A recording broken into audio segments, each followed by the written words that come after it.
വിഷ്ണു, ഇപ്പോൾ വിഷ്ണു സുരേഷ് കൂടി ചേരുന്നു. വിഷ്ണു, ഈ അപകടത്തിൽ പരിക്കേറ്റ ഒരാൾ മരിച്ചു എന്ന വാർത്ത വരുന്നു. ഈ മരിച്ച ആളുടെ കുറിച്ചുള്ള വിശദാംശങ്ങൾ നമുക്ക് ഈ ഘട്ടത്തിൽ ലഭ്യമാണോ? സുഹൈല് അല്പസമയം മുമ്പാണ് ഇതുമായി ബന്ധപ്പെട്ട സ്ഥിരീകരണത്തിലേക്ക് എത്തിയത്. ഗുരുതരമായി പരിക്കേറ്റിട്ടുണ്ട് എന്നുള്ളതായിരുന്നു ആദ്യഘട്ടത്തിൽ വിവരം. പക്ഷേ നിലവിൽ അതൊരു മരണത്തിലേക്ക് സ്ഥിരീകരിച്ചിരിക്കുന്നു. 6 പേർക്കാണ് അപകടത്തിൽ പരിക്കേറ്റത്. അതിദാരുണമായ സംഭവം. ഇന്നലെയും ഇന്നുമായാണ് പുതിയാവിലെ വെടിക്കെട്ട് തീരുമാനിച്ചിരുന്നത്. ഇന്നലെ വെടിക്കെട്ട് നടന്നു. ഇന്ന് വൈകിട്ട് 6 മണിയോടുകൂടി വെടിക്കെട്ട് നടത്താനിരുന്നു. അതുമായി ബന്ധപ്പെട്ടുള്ള സാധന സാമഗ്രികളാണ് ഇവർ സൂക്ഷിച്ചിരുന്നത്.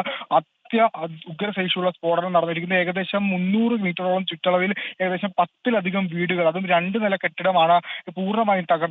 അതിദാരുണമായ സംഭവമാണ് നടന്നിരിക്കുന്നത്. ഈ നമ്മൾ ചില വീടുകളുടെ അകത്തേക്കെല്ലാം ചെല്ലുമ്പോൾ അവിടെ അടഞ്ഞിടക്കുന്ന പൂജാമുറിയുടെ വാതിലുകൾ, അതോടൊപ്പം തന്നെ മറ്റ് അടുക്കളയിലെ വസ്തുക്കൾ, കണ്ണാടികൾ എല്ലാം തന്നെ പൊട്ടി തകർന്നു കിടക്കുന്ന സംഭവം. പക്ഷെ വലിയൊരു നാശനഷ്ടം. ഫയർഫോഴ്സ് അതുമായി വിഷ്ണു തിരിച്ചു വരാം. ഇപ്പോൾ ശ്രീകാന്ത് കൂടി ചേരുന്നു. ശ്രീകാന്ത്, വിശദാംശങ്ങൾ.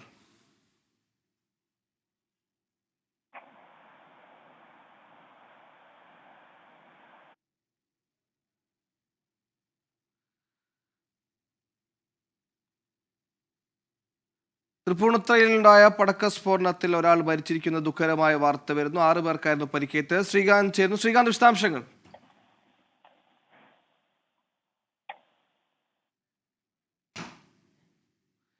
തൃപ്പൂണിത്തുറ തെക്കും ഭാഗത്ത് പടക്കത്തിന് താൽക്കാലിക വെയർഹൌസിൽ നടന്ന ഉഗ്രസ്ഫോടനത്തിൽ 6 പേർക്ക് പരിക്കേറ്റു. അതിൽ ഒരാൾ മരിച്ചിരിക്കുന്ന ദുഃഖകരമായ വാർത്ത വരുന്നു.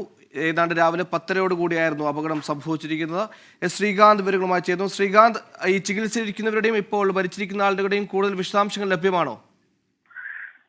തീർച്ചയായും ചില വിശദാംശങ്ങൾ പുറത്തു വരുന്നുണ്ട്. പുതിയകാവ് സ്ഫോടനത്തിൽ ഒരു മരണം സംഭവിച്ചതായി സ്ഥിരീകരിച്ചിരിക്കുന്നു.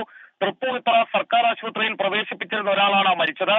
വിഷ്ണു എന്നാണ് പേരെന്ന് ഇപ്പോൾ വിവരം ലഭിക്കുന്നുണ്ട്. തിരുവനന്തപുരം ഉള്ളൂർ സ്വദേശിയാണ് ഈ വിഷ്ണു. ഇവിടെ എന്ത് ചെയ്യുകയായിരുന്നു എന്നത് സംബന്ധിച്ച് ഈ പടക്കം കൊണ്ടുവന്ന ആളുകൾക്കൊപ്പം എത്തിയതാണോ, അതിലെ ജോലിക്കാരനാണ് എന്ന് കരുതപ്പെടുന്നു.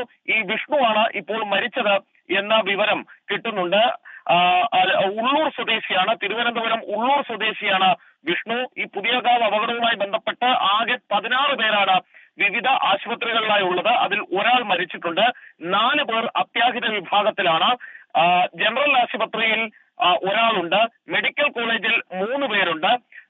തൃപ്പൂണിത്തുറ താലൂക്ക് ആശുപത്രിയിൽ 3 പേരുണ്ട്. അങ്ങനെയാണ് ഈ ആളുകൾ ഈ പല സ്ഥലങ്ങളിലായി ആളുകളെ പ്രവേശിപ്പിച്ചിട്ടുള്ളത്.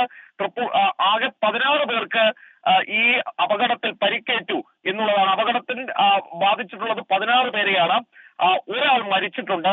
അത്യാഹിത വിഭാഗത്തിൽ 4 പേരുണ്ട്. ജനറൽ ആശുപത്രിയിൽ ഒരാളുണ്ട്. മെഡിക്കൽ കോളേജിൽ 3 പേരുണ്ട്.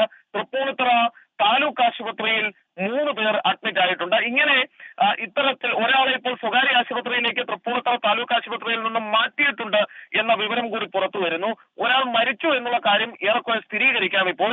കാരണം ഈ തൃപ്പൂണിത്തുറ താലൂക്ക് ആശുപത്രിയിൽ പ്രവേശിപ്പിച്ചയാളാണ് മരിച്ചത്. അവിടെ നിന്നും ഒരു സ്വകാര്യ ആശുപത്രിയിലേക്ക് മാറ്റാൻ ശ്രമിക്കുമ്പോൾ മരണം സംഭവിച്ചു എന്നാണ് ഇപ്പോൾ വ്യക്തമാക്കപ്പെടുന്നത്. വിഷ്ണു എന്നാണ് ഇയാളുടെ പേരെന്ന് പറയുന്നു. തിരുവനന്തപുരം ഉള്ളൂർ സ്വദേശിയാണെന്ന വിവരവും ഇപ്പോൾ പുറത്തു വരുന്നുണ്ട്. ഇത്തരത്തിലാണ് ഈ സ്ഫോടനവുമായി ബന്ധപ്പെട്ട തുടർ വിവരങ്ങൾ പുറത്തു വരുന്നത്. ശരി, ശ്രീകാന്താണ് വിശദാംശങ്ങൾ നൽകിയത്. തൃപ്പൂണിത്തുറ തെക്കും ഭാഗത്തുണ്ടായ പടക്ക സ്ഫോടനത്തിൽ 16 പേർക്ക് പരിക്കേറ്റിരിക്കുന്നു. അതിനാൽ ഒരാൾ മരിച്ചിരിക്കുന്ന ദുഃഖകരമായ വാർത്ത കൂടി വരുന്നു.